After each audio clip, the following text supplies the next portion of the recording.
Selamat datang di channel Cerita Cinta, channelnya Cerita Cinta Romantis. Sebelum lanjut, mohon dukungannya dengan like dan subscribe dulu. Ternyata aku anak orang kaya. Bagian 66. Erwin, kamu itu sebenarnya siapa?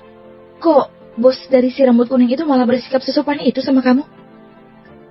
Ameta tidak bisa menahan diri dan bertanya. Dia tidak pernah menyangka bos organisasi jahat akan begitu takut sama Erwin. Dia masih ingat dengan jelas ketika bos itu melihat Erwin. Dahinya berkeringat ketakutan dan diam-diam menyeka keringat yang bahkan lebih dari sekali. Iya juga Erwin, barusan kupikir kita udah gak bakal bisa pulang malam ini. Jocelyn juga menjawab. Sekarang dia sedikit takut ketika mengingat kembali. Sekilas dilihat saja sudah tahu kalau boy yang gemuk itu bukan orang yang boleh sembarangan disinggung. Tapi tidak menduga, begitu boy melihat Erwin, dia malah tiba-tiba bertindak seperti orang bawahan. Aku juga kurang tahu. Mungkin. Sambil mengemudi, otaknya terus berputar. Kemudian teringat sesuatu dan berkata, "Oh, mungkin takut sama guruku. Makanya gak berani macam-macam denganku." Gurumu? Jocelyn dan Ameta bertanya secara bersamaan. Iya, guruku itu Henry James dari perguruan Rawong Mountain. Rumor bilang kalau guruku pernah membasmi satu kelompok geng sendirian saja. Kata Erwin dengan bangga. Bagaimanapun mereka juga tidak kenal. Jadi terserah saja mereka mau percaya atau tidak. Gurumu sehebat itu. Tak heran bos itu ketakutan setengah mati begitu melihatmu barusan. Jocelyn dengan naif mempercayai apa yang dikatakan Erwin. Henry James, guru dari perguruan di Rawong Mountain? Kayaknya aku pernah bertemu sama dia deh. Dan dia itu emang sangat kuat. Kata Ameta yang sepertinya mengingat sesuatu. Erwin sedikit terkejut dengan kata-kata ini. Dia tidak menyangka Ameta pernah bertemu dengan Henry James, dan karena takut kebohongan terungkap, jadi dia buru-buru ganti topik pembicaraan. Besok aku akan bawa kalian ke tempat makan lagi. Tempat yang buka 24 jam, dan makanan yang ada di sana juga lebih berkelas. Baguslah, karena tempatnya buka 24 jam, gimana kalau pergi lebih awal besok? Jocelyn dan Ameta tiba-tiba mulai menantikan tempat yang disebut Erwin itu. Melihat mereka berdua seperti ini, Erwin mau tidak mau menggelengkan kepalanya. Erwin mengira apa yang dikatakan Jocelyn dan Ameta tentang bangun pagi hanya bualan. Mengingat mereka yang selalu bangun kesiangan. Tidak mungkin akan bangun pagi, tapi ternyata mereka serius kali ini. Pada pukul 6 pagi, Erwin yang sedang tidur di sofa dibangunkan oleh mereka berdua. Erwin, jangan tidur lagi. Yuk, kita pergi makan. Jocelyn mencubit hidung Erwin karena ingin segera membangunkannya. Dalam tidurnya, Erwin merasa hidungnya dicubit. Dan karena merasa sangat tidak nyaman, dia tanpa sadar mengulurkan tangan ke arah hidungnya sendiri. Namun malah menangkap tangan lembut dan halus Jocelyn. Ah! Jocelyn tiba-tiba berteriak, ingin segera menarik kembali tangannya dari genggaman Erwin. Tapi genggaman Erwin terlalu erat. Erwin, lepaskan! Jocelyn yang lembut tidak mungkin menang melawan tenaga Erwin. Begitu digenggam, Jocelyn susah untuk menariknya kembali. Tapi untungnya Erwin langsung bangun. Setelah itu Erwin baru sadar kalau itu bukan mimpi, tetapi kenyataan. Dia langsung melepaskan tangan Jocelyn karena canggung. Tetapi tangan kecil Jocelyn yang lembut memang membuatnya sedikit enggan untuk melepaskan. Kenapa tiba-tiba mencubit hidungku? Erwin berkata dengan canggung. Membangunkanmu, dasar babi pemalas. Setelah Jocelyn berhasil menarik kembali tangannya, wajahnya yang cantik sedikit memerah.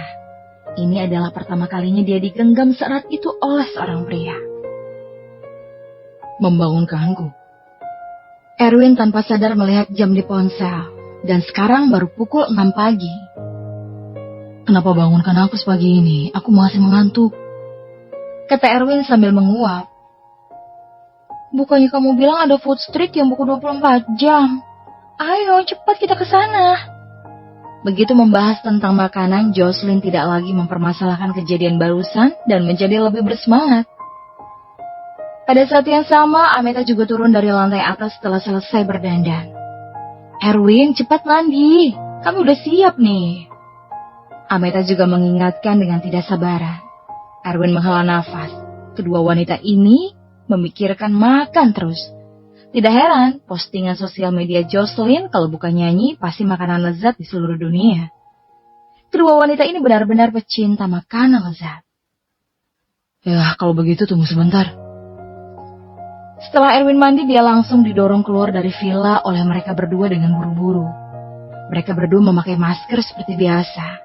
Tetapi penampilan dan lakukan tubuh Jocelyn tetap terlihat sangat mencolok walau memakai masker sekalipun.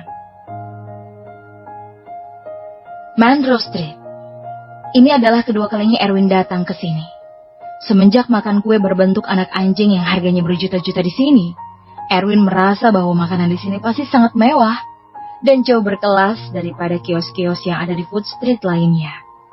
Setelah Erwin dan yang lainnya turun dari mobil, mereka segera berjalan ke Jalan Monroe. Meski baru pukul 7 pagi, tapi sudah cukup banyak orang di sini. Kebanyakan datang untuk sarapan. Ada banyak sekali tempat makan. Kebetulan kita juga lagi lapar nih. Yuk, pilih salah satu.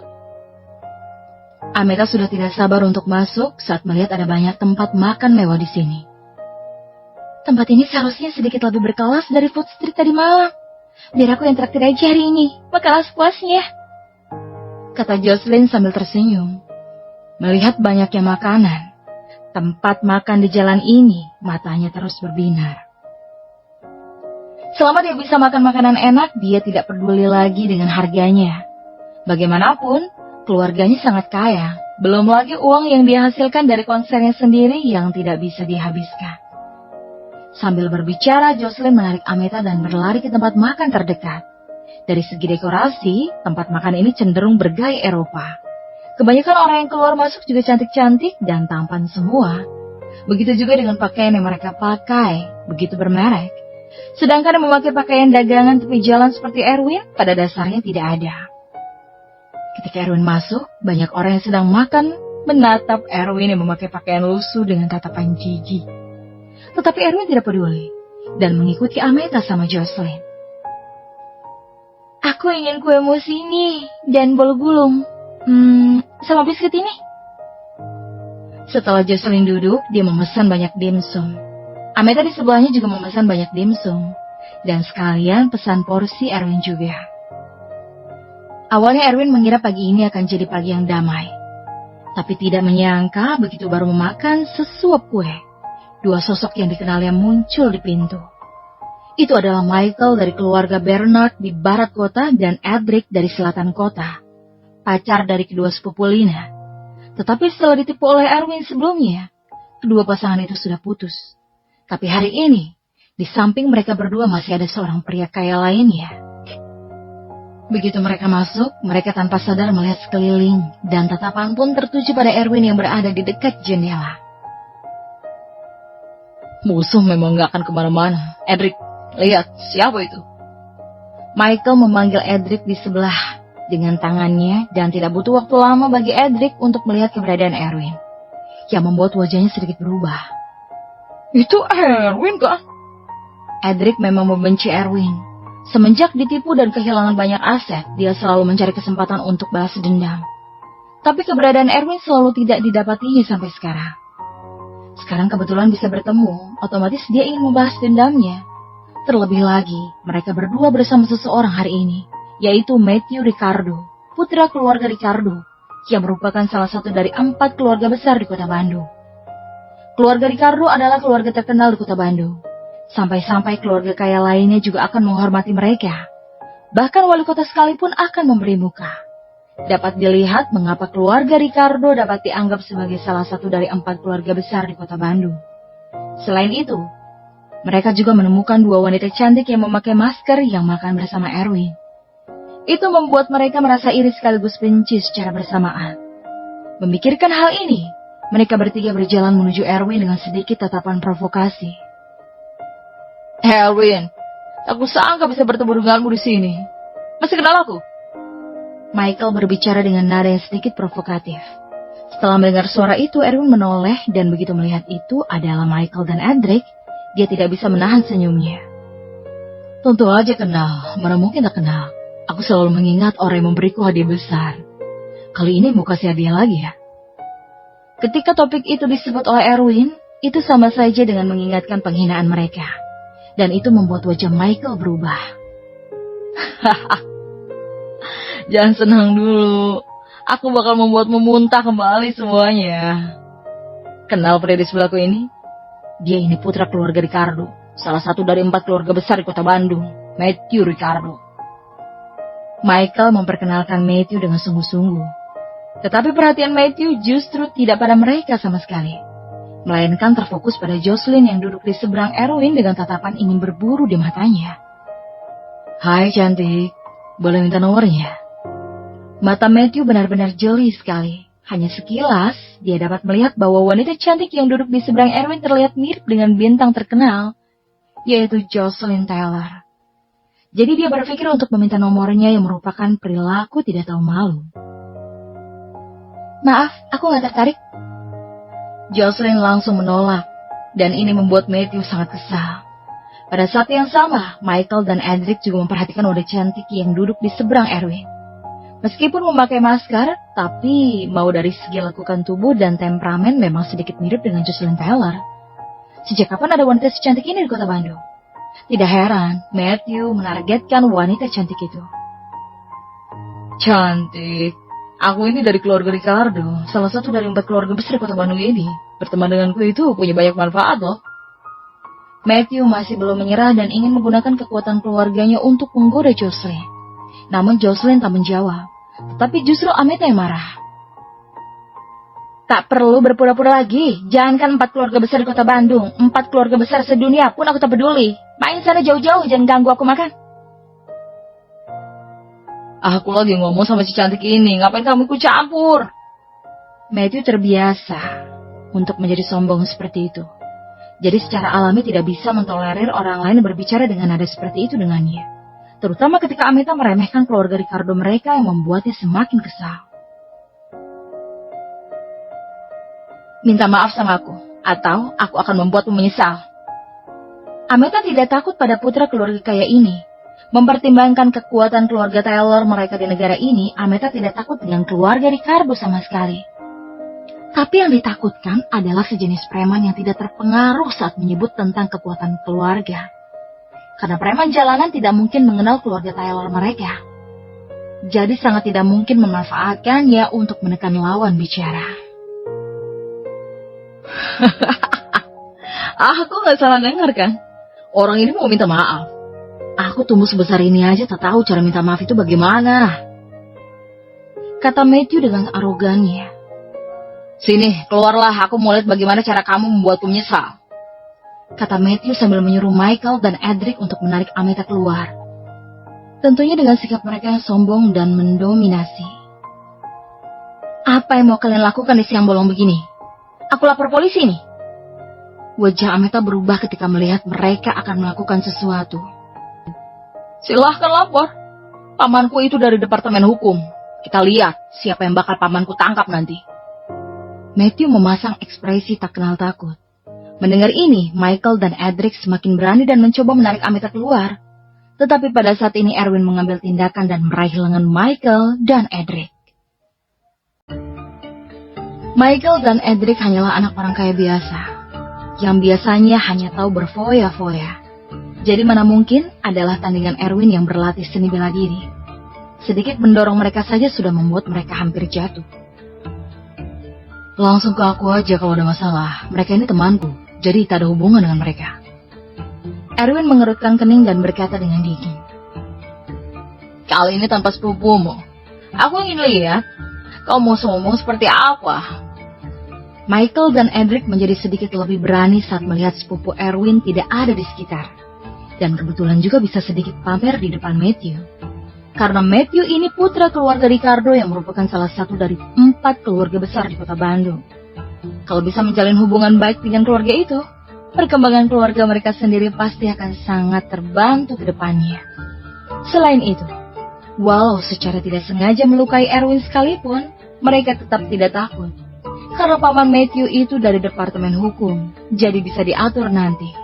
Mungkin saja bisa menuntut Erwin dan membiarkannya masuk penjara selama beberapa hari. Mau sok pahlawan ya? Kalau itu, kami tak akan sungkan lagi.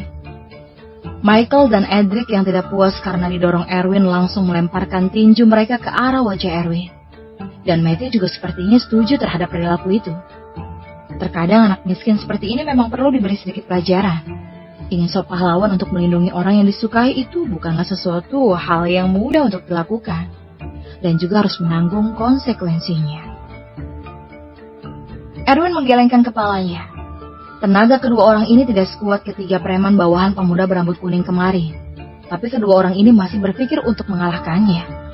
Erwin langsung memberi mereka masing-masing satu tendangan, yang bahkan merobohkan meja di tempat makan itu. Dan para pelanggan terkejut. Orang itu terlihat biasa-biasa aja, tapi ternyata cukup kuat juga ya. Para tamu di tempat kejadian tampak sedikit mundur dan menyamping ketika melihat ini. Berani pukul aku kamu! Michael dan Edric yang ditendang jatuh merasa dipermalukan dan buru-buru bangkit. Kalian berdua tak perlu takut. Tak sengaja membunuhnya pun, aku akan bantu beresin masalahnya, kata Matthew dengan dingin. Dengan adanya kata-kata ini, Michael dan Edric tidak ragu lagi sama sekali. Mereka mengambil bangku tempat makan dan menyerang Erwin lagi. Kali ini mereka sungguh kejam. Jocelyn dan Ameta yang bersembunyi di belakang Erwin buru-buru mundur begitu melihat ini. Erwin, hati-hati, mereka datang. Erwin tentu melihatnya. Kedua orang ini mengangkat bangku, jelas ingin membunuhnya. Jadi dia juga tidak akan menahan diri lagi. Setelah mengerutkan kening, dia langsung melangkah maju sambil dengan cepat menghindari bangku Michael. Dia juga meninju ke arah wajahnya. Tenaga yang sebesar itu langsung mematahkan salah satu giginya. Sampai-sampai darah mengalir keluar dari mulutnya. Edric sedikit terkejut saat melihat ini. Tapi dia tetap mengangkat bangku dan menyerang ke arah Erwin. Erwin sekali lagi, bangku dan menendang tepat mengenai dadanya. Hingga Edric terpental dan menghantam bangku lainnya. Kali ini tenaganya lebih kuat dari sebelumnya. Sampai-sampai merobohkan banyak meja dan bangku lainnya. Erwin merasa sudah mendapat lumayan banyak pengalaman dari pertarungan dengan 4 preman kecil kemarin. Selain itu, 2 anak orang kaya ini terlalu lemah. Jadi Erwin dengan cepat bisa mengalahkan mereka walau 1 lawan 2. Masih mau lanjut? Erwin berkata dengan ringan dengan aura dingin dalam nada suaranya. Michael dan Edric terbaring di tanah karena kesakitan. Mereka tidak menyangka bahwa Erwin akan sekuat ini dan mereka sama sekali bukan lawannya. Dasar sampah tidak berguna. Matthew yang melihat Erwin sekuat itu justru tidak takut sama sekali. Melainkan semakin panas, dia itu sabuk hitam peringkat 6 bela diri judo. Dan sangat percaya diri dengan kekuatannya. Matthew perlahan datang ke hadapan Erwin dan berkata dengan sedikit arogan. Bocah, tertarik main bentar denganku? Kau? Erwin memandang Matthew dari atas sampai ke bawah. Melihat anggota tubuh kuat dan ekspresi Matthew yang tenang, Erwin tahu bahwa Matthew ini juga bisa bela diri. Dan kebetulan dia juga lagi butuh lawan buat latihan, jadi dia setuju. Gimana caranya? 1 lawan 1 denganku. Kalau kau menang, ku kasih 2 miliar. Tapi kau harus merangkak lewat selangkanganku kalau kalah. Bagaimana? Matthew sangat percaya diri dengan kekuatannya sendiri. Dan pada saat yang sama ingin mempermalukan Erwin. Ingin so jadi pahlawan, boleh saja, akan kulayani. Tapi jangan lupa untuk menanggung konsekuensinya. Tepat setelah selesai bicara, pelanggan yang masih tinggal untuk menyaksikan tontonan ini sedikit terkejut. Aku tahu pemuda penuh semangat itu. Dia kayaknya Matthew Ricardo deh, putra dari keluarga Ricardo, yang salah satu dari 4 keluarga besar di kota Bandung. Seriusan? Aku dengar ada anggota keluarga Ricardo yang ada di departemen hukum. Aduh, kayaknya itu anak bakal menderita banget deh, mau itu kalah atau menang. Iya juga sih, orang-orang keluarga Ricardo biasanya bakal balas dendam. Anak itu dilihat sekilas aja udah tahu nggak punya uang sama kekuasaan kan, tapi masih mau so jadi pahlawan. Ini sih sedikit berlebihan juga namanya. Kurasa dia akan kurang beruntung kali ini. Kata-kata itu terdengar di telinga Erwin, termasuk Jocelyn dan Ameta. Bahkan mereka juga merasa sedikit prihatin setelah mendengar itu. Erwin, kita pergi aja deh. Lebih baik jangan memperbesar masalah. Ameta berkata dengan cemas. Mereka merasa bersalah dengan Erwin yang miskin dan tak punya kekuasaan ini begitu membantu mereka. Dan sangat khawatir dengan hari-hari yang akan dialami Erwin nanti setelah memperbesar masalah ini. Bersambung.